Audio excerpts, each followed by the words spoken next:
Alice's Adventures in Wonderland, Part 4. In this final chapter, Alice comes across even more odd things in Wonderland. As Alice wandered further into Wonderland, she found a door in a tree that led into a hallway. The hallway led into the beautiful garden that she had been in earlier. Remarkably, upon entering the garden, she met a huge number of people, including royal courtiers and royal children, as well as the King and Queen of Hearts. They were about to begin a game of croquet, and they invited Alice to play. The game itself proved to be nothing but chaos, partly because the croquet ground was all ridges and furrows. The croquet balls were live hedgehogs, and the mallets were flamingos. Alice found that her biggest problem was managing her flamingo and stopping the balls, or hedgehogs, from walking away. In addition, the players all played at the same time without waiting for their turn. The Queen, for her part, began stamping about and shouting, "Off with his head!" or "Off with her head!" or "Off with their head!" But lucky for Alice, she was removed from the game by none other than the Queen, who was eager for Alice to meet the Mock Turtle. On their way to meet the Mock Turtle, Alice was introduced to the Griffin. What are a Mock Turtle and a Griffin?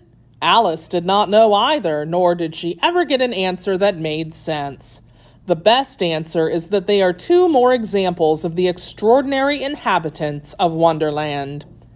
Together, the Mock Turtle and the Griffin told the Queen and Alice stories of their school days. They recalled the subjects they had studied in school, including reeling, writhing, and ambition, not to mention ancient and modern mystery. Alice was quite certain that she had not yet studied these subjects.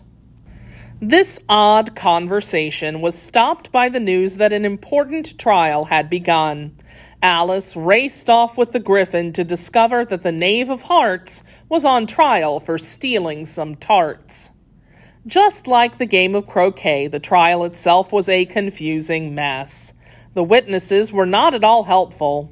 Quite strangely, Alice herself was called as a witness.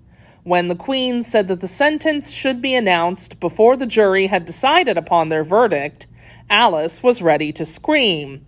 In fact, she did.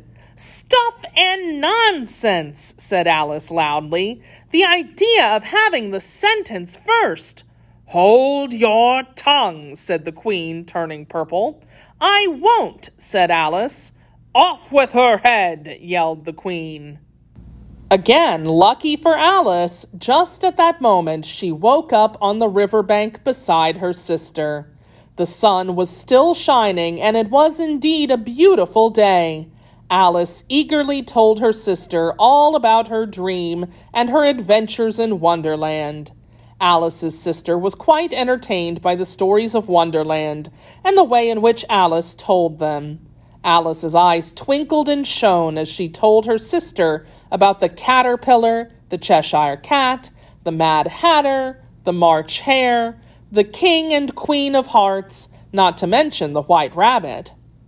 As Alice skipped away to enjoy some afternoon tea, her sister imagined this magical world full of curious creatures.